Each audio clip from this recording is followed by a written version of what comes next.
Hello friends, मैं इंद्रजीत आपके अपने यूट्यूब चैनल एग्ज़ाम द्वार में आप सभी का स्वागत करता हूं।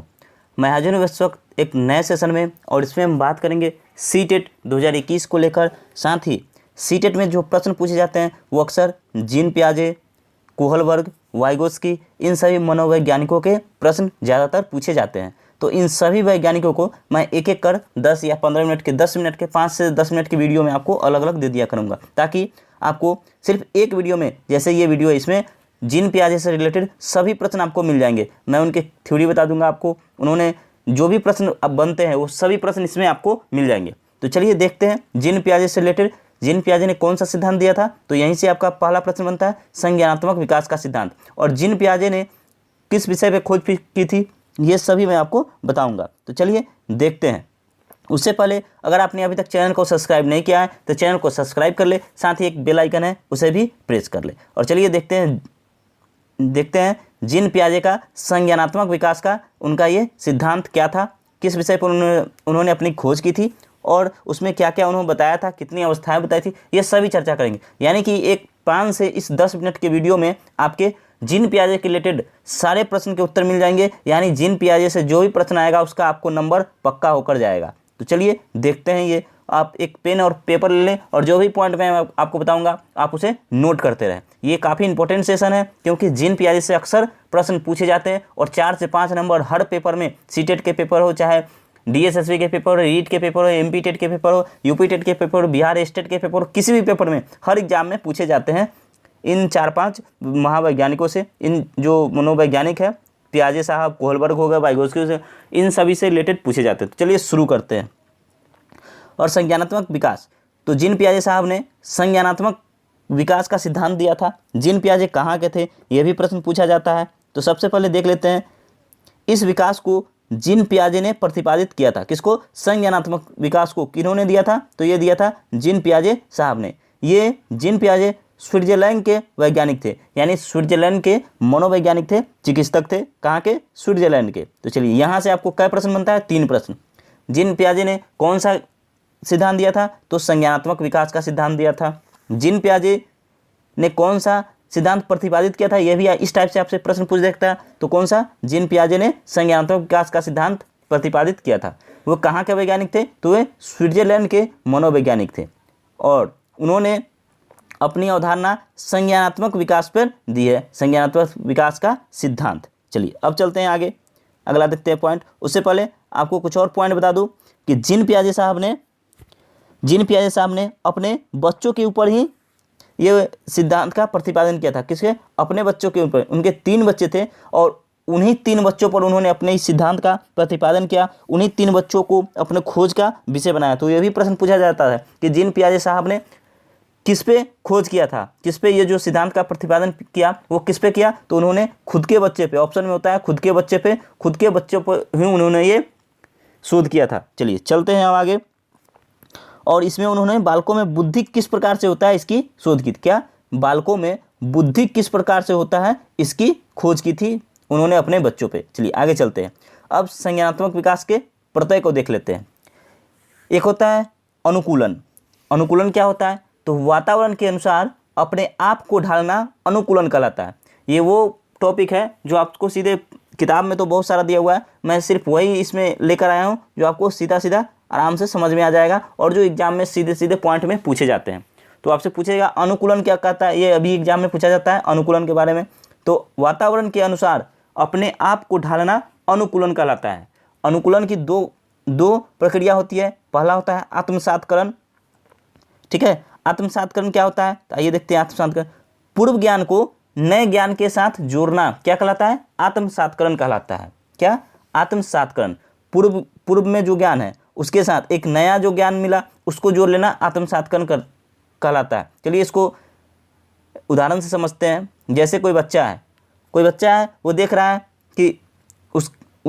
है कि ये वाइट रंग का है कुछ जानवर, उसके 2 कान है, 2 आँख है, 1 नाक है, वो 4 पैर है। इस तरह वो देख रहा है कि ये जानवर है, उसे पता है ये कुत्ता है। ठीक है, और वाइट रंग का है। ठीक है, ये सभी जानता है। फिर उसे और फिर एक और भी चीज़ दिखा जो उसके भी 4 पैर है, सेम है वो, बस कलर में वो डिफरेंट है, यानी काला रंग का है। तो ये क्या हो गया, लेकिन ये भी सेम ही है, सेम ही आवाज़ निकालता है, हर चीज़ सेम है, बस कलर अलग है। तो ये उसका पूर्व ज्ञान था और उसमें एक नया ज्ञान उसमें ऐड हुआ कि सब कुछ तो सेम है लेकिन इसका कलर ब्लैक है, लेकिन फिर भी ये भी कुत्ता है। तो ये पूर्व ज्ञान के साथ नया ज्ञान उसमें जुड़ गया, तो ये क्या कहलाएगा, ये आत्मसात्करण कहलाता है। चलिए अब देखते हैं आगे चलते हैं। अगला पॉइंट है हमारा समायोजन। अब समायोजन क्या होता है, तो पूर्व ज्ञान या योजना में परिवर्तन करके वातावरण के साथ तालमेल बैठाना समायोजन कहलाता है। अब इसको भी उदाहरण से समझते हैं। जैसे उस बच्चे को क्या समझ में आया था कि ये एक कुत्ता है, उसका 4 पैर होते हैं, 2 कान है, 2 आँख है, 1 नाक है और वो 4 पैरों से चलता है, ब्लैक भी है और वाइट भी है, लेकिन ये दोनों कुत्ता है और ये सेम आवाज़ निकलता है। ये उसका पूर्व ज्ञान था। अब क्या है, नए ज्ञान में परिवर्तन। अब क्या होगा, अब इसके अनुसार क्या होगा, पूर्व ज्ञान या योजना में परिवर्तन करके उसे पता था 4 पैर है, उसने फिर एक दूसरे चीज़ को देखा, उसने बिल्ली को देखा, ठीक है, इसके भी सब कुछ सेम है, 4 पैर है, 2 आँख है, 2 कान है और इसका भी कलर अलग है, लेकिन ये आवाज़ अलग तरह से निकालता है, ये उसे पता चला। तो उसके पूर्व ज्ञान में था कि वो कुत्ता है, वो दोनों अलग आवाज़ निकलता है, ये अलग आवाज़ निकलता है, तो ये बिल्ली हो गई। तो ये उसे क्या हो गया, ये उसे नया ज्ञान प्राप्त हुआ। योजना में उसने परिवर्तन किया, अपने जो पुराना ज्ञान था उसमें उसने परिवर्तन किया कि नहीं, ये वो तो कुत्ता था लेकिन इसका आवाज़ अलग है, हर चीज़ से में लेकिन आवाज़ अलग है, आवाज़ अलग है, तो ये दूसरा चीज़ है, यानी ये बिल्ली हो गई। चलिए, तो उसे पता चला ये बिल्ली है। तो यही कहलाता है क्या, समायोजन। पूर्व ज्ञान में नए ज्ञान को परिवर्तन करके या उसको बदल के जो देखा जाता है उसे तालमेल बिठाया, उसे समायोजन कहलाता है। चलिए अब चलते हैं आगे, अगला पॉइंट देखते हैं, विकेंद्रीकरण। विकेंद्रीकरण क्या होता है, तो एक ही समस्या को अलग अलग रूप से समझ पाने की योग्यता या समस्या समाधान को अलग तरीके से सीखना, ये कहलाता है विकेंद्रीकरण।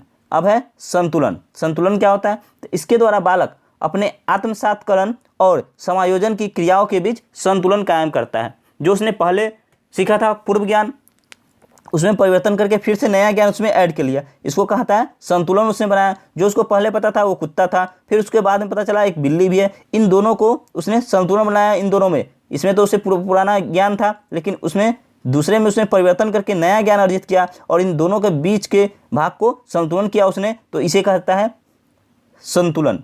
चलिए, या सामधारण, सामधारण या संतुलन। चलिए अब चलते हैं अगले पॉइंट पे। अगला पॉइंट है संज्ञानात्मक विकास की अवस्थाएं। संज्ञानात्मक विकास किसने दिया था, तो ये जीन पियाजे साहब ने दिया था संज्ञानात्मक विकास।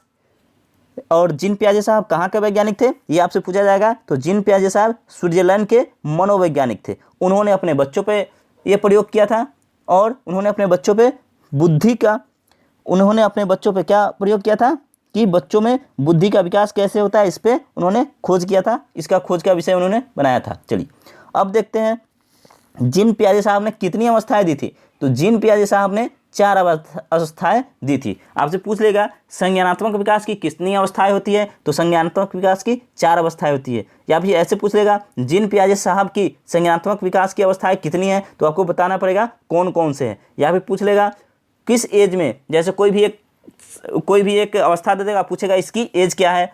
तो इस टाइप से आपसे बहुत सारे प्रश्न होते हैं। मैं जैसे ये 4 आपको बताऊंगा, आपको पता चल जाएगा कि प्रश्न का आंसर कैसे देना है। चलिए, जीन पियाजे साहब की क्या है, संज्ञानात्मक विकास की अवस्थाएं कितनी है, तो 4 अवस्थाएं। मैं चारों एक एक कर आपको बताऊंगा, उसके बारे में भी समझाऊंगा। तो चलिए देखते हैं। इसलिए मैंने कहा था ये काफ़ी इंपॉर्टेंट सेशन होने जा रहा है और ये काफ़ी महत्वपूर्ण है, आपको इसे नोट करके ही रखना है। चलिए देखते हैं आगे। या फिर आप 2 से 3 बार, 1 से 2 बार ये वीडियो देख लेते हैं तो आपको 100% श्योर हो जाएगा कि आपसे एक भी प्रश्न जीन पियाजे से नहीं छूटेगा किसी भी एग्जाम में। चलिए पहला है हमारा संवेदी पेशीय अवस्था, सेंसरी मोटर स्टेज, या इसको इस तरह से भी कहा जाता है इंद्रिय जनित गामक अवस्था।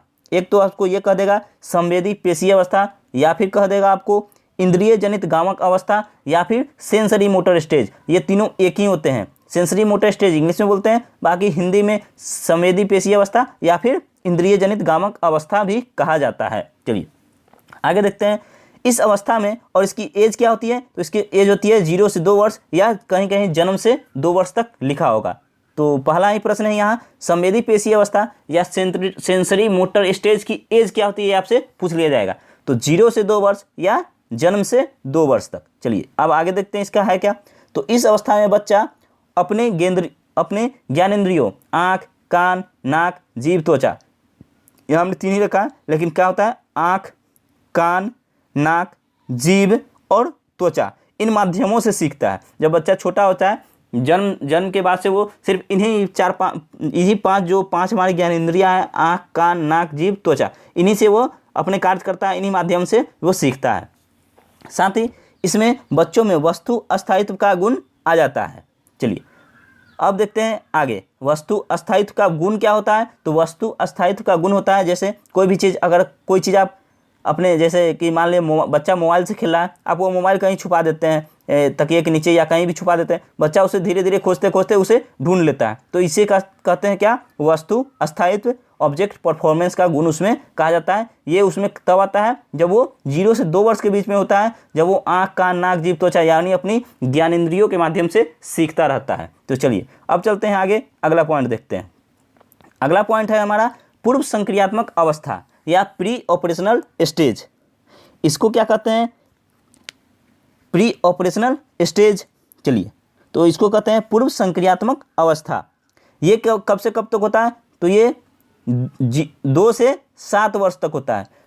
सबसे पहला था हमारा इंद्रिय जनित गामक अवस्था, वो कब से कब तक होता है, तो वो 0 से 2 वर्ष, और ये होता है पूर्व संक्रियात्मक अवस्था 2 से 7 वर्ष तक, यानी प्री ऑपरेशनल स्टेज। चलिए यह देखते हैं यह क्या है। तो यह क्रिया करने से पहले की अवस्था है। आप देख सकते हैं यहाँ क्या कर रहा है, जैसे कि इससे ही जो इसका ये जो डिफाइन किया गया है, इससे ही आपको पता चलता है क्या कि क्रिया करने से पहले की अवस्था है। इसमें बालक सामने आने वाली चीज़ों को देख पाएगा, समझ पाएगा, पर कोई क्रिया नहीं कर पाएगा। इसे कहते हैं पूर्व संक्रियात्मक अवस्था यानी प्री ऑपरेशनल स्टेज, और इसका एज होता है 2 से 7 वर्ष तक।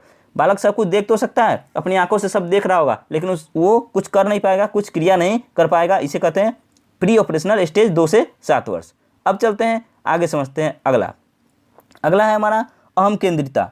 जब यह बच्चा यह सोचना शुरू कर देता है जो वह कर रहा है यह सही है, यह सब ठीक है, तो इसको कहते हैं अहम केंद्रिता। और ये भी किस में आएगा, तो ये पूर्व संक्रियात्मक अवस्था यानी प्री ऑपरेशनल एज में आएगा, 2 से 7 वर्ष में आएगा। ये आपसे पूछ लेगा, एग्जाम में सीधे पूछ लिया जाता है कि अहम केंद्रिता बालक में कब शुरू होता है। तो ये प्री ऑपरेशनल स्टेज यानी पूर्व संक्रियात्मक अवस्था में शुरू होता है, या किस एज में शुरू होता है, तो 2 से 7 वर्ष के एज में ये शुरू होता है का अहम केंद्रिता। चलिए चलते हैं अगले पॉइंट पे।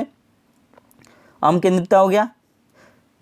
चलिए क्या था, जब बच्चा यह सोचना शुरू कर देता है जो वह कर रहा है वह सही है, ये किस में आता है, पूर्व संक्रियात्मक अवस्था यानी प्री ऑपरेशनल स्टेज में ये बच्चा में आ जाता है अहम केंद्रिता। साथ ही अपलटावी का गुण, ये भी कब आता है, ये भी आपसे पूछ लिया जाए कि बच्चा में अपलटावी का गुण कब आता है। तो ये होता क्या है अपलटावी, आइए जान लेते हैं।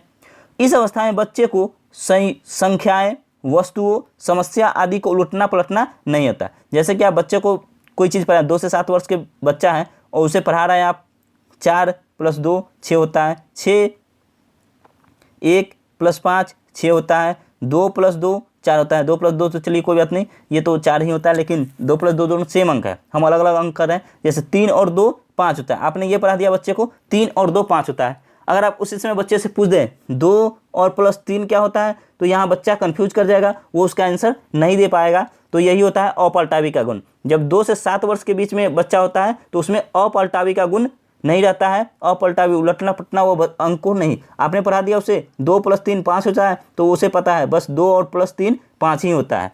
फिर अगर 3 + 2 आप पूछ देंगे तो इसका आंसर वो नहीं दे पाएगा। तो इसमें तो यही कहा जाता है अपलटावी का गुण। इस अवस्था में बच्चों को इन सभी का गुण नहीं होता, अपलटावी का गुण नहीं होता इसमें। किसमें, पूर्व संक्रियात्मक अवस्था 2 से 7 वर्ष में। चलिए अब चलते हैं अपने अगले पॉइंट पे। अब है हमारा मूर्त संक्रियात्मक अवस्था। मूर्त संक्रियात्मक अवस्था होता है 7 से 11 वर्ष। इसमें ये छूट गया है, आप इसे ऐड कर लीजिएगा। क्या है मूर्त संक्रियात्मक अवस्था, पहला था हमारा इंद्रिय जनित गामक अवस्था, कितना 0 से 2 वर्ष।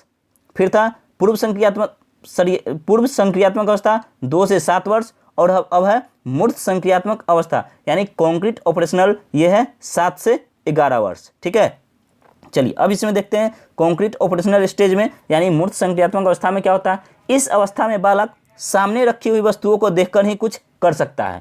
जैसे कुछ सामने रखी हुई है उसको ही कुछ देखकर वो कर सकता है। इसमें अपलटावी, जीववाद, मुद्राभार आदि संप्रदाय का गुण आ जाता है। जीववाद करने का मतलब है कोई जैसे कि जीव और सजीव और निर्जीव में बालक फर्क करने लगता है। अपलटावी जैसे अभी हमने बताया 2 + 4 6 होता है। तो इस अवस्था में यानी 7 से 11 वर्ष में कंक्रीट ऑपरेशन में बच्चा 4 + 2 भी आप देखें तो भी वो जोड़ के बता देगा 6 होगा। ये सब गुण इसमें आ जाते हैं। मुद्रा भार, कौन सा पैसा भारी है, जैसे आप 10 का नोट देते या 2 का सिक्का दे दे या 5 का सिक्का दे दे तो वो नोट ज़्यादा ले लेगा। तो इस टाइप के गुण इसमें आ जाते हैं। किसमें?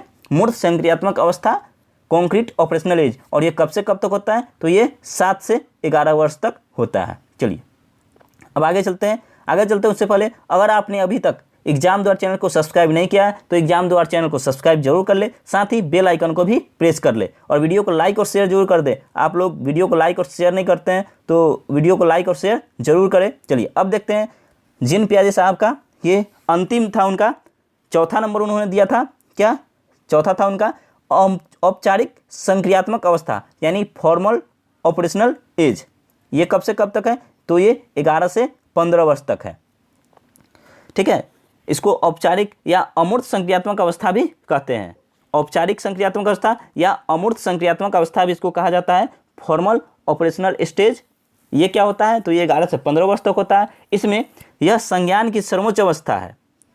इसमें अमूर्त चिंतन प्रारंभ हो जाता है, चिंतन में क्रमबद्धता आ जाती है। अमूर्त चिंतन कहने का मतलब है बच्चा कोई चीज़ बिना देखे भी उसके बारे में सोच सकता है, उसके बारे में चिंतन कर सकता है। ये किस में आता है? तो ये आ जाता है औपचारिक संक्रियात्मक अवस्था में, यानी फॉर्मल ऑपरेशनल स्टेज यानी अमूर्त संक्रियात्मक अवस्था में इसमें आ जाता है। इसमें क्या? अमूर्त चिंतन में क्रमबद्धता आ जाती है। चिंतन ये किस विषय पे चिंता करना है, किस विषय पे क्या, ये सभी उसमें आ जाता है इस स्टेज में, 11 से 15 वर्ष के स्टेज में। तो ये चलिए अब देखते हैं आगे। ये हमारा चौथा पॉइंट था। तो मैं आपको एक बार फिर से रिवाइज करा देता हूँ और इससे जितने भी प्रश्न बनते हैं वो सभी आपके इससे मिल जाएंगे। चलिए आगे भी कुछ और भी पॉइंट है, वो आप इसे चाहे तो नोट कर सकते हैं। नोट करने लिए ज़्यादा बेटर रहेगा। जिन पियाजे कुछ और भी सिद्धांत है वो ज़्यादातर पूछे नहीं जाते, पूछे तो यही जाते हैं जो अभी मैंने बताया संज्ञानात्मक विकास का सिद्धांत। ये काफ़ी इंपॉर्टेंट था। क्या? संज्ञानात्मक विकास का सिद्धांत। ये हमेशा पूछे जाते हैं। 3 से 4 नंबर का आपका हर एग्जाम में पूछा जाएगा।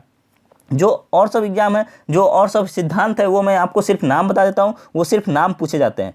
तो जिन पियाजे साहब के कुछ और भी सिद्धांत है, जैसे निर्माण और खोज का सिद्धांत। ये आपसे पूछ लेगा कि निर्माण और खोज का सिद्धांत किसने दिया था? तो ये जिन पियाजे साहब ने दिया था। क्या चीज? निर्माण और खोज का सिद्धांत। निर्माण और खोज का सिद्धांत किसने दिया था? तो ये दिया था जिन पियाजे साहब ने। एक और है, दूसरा होता है कार्य क्रिया अर्जन का सिद्धांत। कार्य या ये एक ही साथ है, कार्य क्रिया का अर्जन। कार्य क्रिया का अर्जन का सिद्धांत किसने दिया था? तो ये भी दिया था जिन पियाजे साहब ने दिया था। चलिए अब देख लेते हैं। एक और है जिन पियाजे साहब का नैतिक विकास का सिद्धांत। ये भी आपसे पूछ लेगा कि नैतिक विकास का सिद्धांत किसने दिया था? तो नैतिक विकास का सिद्धांत भी जिन पियाजे साहब ने दिया था। तो ये 3 और सिद्धांत है जो आपको याद रखने हैं। इससे सिर्फ आपसे यही पूछा जाएगा कि ये सिद्धांत किसने दिया। सिद्धांत का नाम दे देगा और पूछेगा किसने दिया था। चलिए तो क्या था ये? एक तो हमारा था जो मेन है वो क्या है? संज्ञानात्मक विकास का सिद्धांत। उसमें 4 स्टेज है। पहला है इंद्रिय जनित गामक अवस्था 0 से 2 वर्ष। फिर है पूर्व संक्रियात्मक अवस्था 2 से 7 वर्ष। फिर तीसरा है मूर्त संक्रियात्मक अवस्था 7 से 11 वर्ष। और चौथा है औपचारिक या अमूर्त संक्रियात्मक अवस्था 11 से 15 वर्ष। और उसमें क्या क्या होता है वो सभी मैं आपको बता दिया। 11 से 15 वर्ष में अमूर्त चिंतन आ जाता है। इसमें प्रौढ़ावस्था तक की अवस्था भी आ जाती है। किसे? 11 से 15 वर्ष की अवस्था में आगे विकास को अपनी बच्चा इस 11 से 15 वर्ष की अवस्था में बच्चा अपने विकास को ऊंचाई को छूने लगता है। बच्चा का विकास एकदम तेज़ी से बढ़ने लगता है इस अवस्था में। तो साथ ही इसमें अच्छी तरह से सोचने लगता है बच्चा। 11 से 15 वर्ष में बालक में अच्छी तरह से सोचने, समस्या समाधान करने और निर्णय लेने की क्षमता पूर्ण का विकास हो जाता है। किसमें? 11 से 15 वर्ष में बच्चा अपना निर्णय खुद ले सकता है। ये इस टाइप का जो परिपक्व होने लगता है 11 से 15 वर्ष में। तो ये था हमारा आज का क्या था? जिन पियाजे साहब का जिन पियाजे का क्या संज्ञानात्मक विकास का सिद्धांत का ये सेशन था। आपको ये सेशन कैसा लगा आप हमें कमेंट करके जरूर बताएं। साथ ही अगर आपने अभी तक चैनल को सब्सक्राइब नहीं किया तो चैनल को सब्सक्राइब कर दे, वीडियो को लाइक और शेयर कर दे, साथ ही एक बेल आइकन है उसे भी प्रेस कर ले और जरूर कमेंट करके बताएं कि ये सेशन आपको कैसा लगा, ताकि हम नेक्स्ट वीडियो कोलबर्ग या वाइगोत्स्की में से किसी अगले मनोवैज्ञानिक का हम वीडियो लेकर आपसे जरूर लेंगे। आप हमें कमेंट करके बताएं कि अगला वीडियो कौन सा चाहिए। चलिए मिलते हैं आपसे फिर नेक्स्ट वीडियो में, तब तक के लिए जय हिंद जय भारत।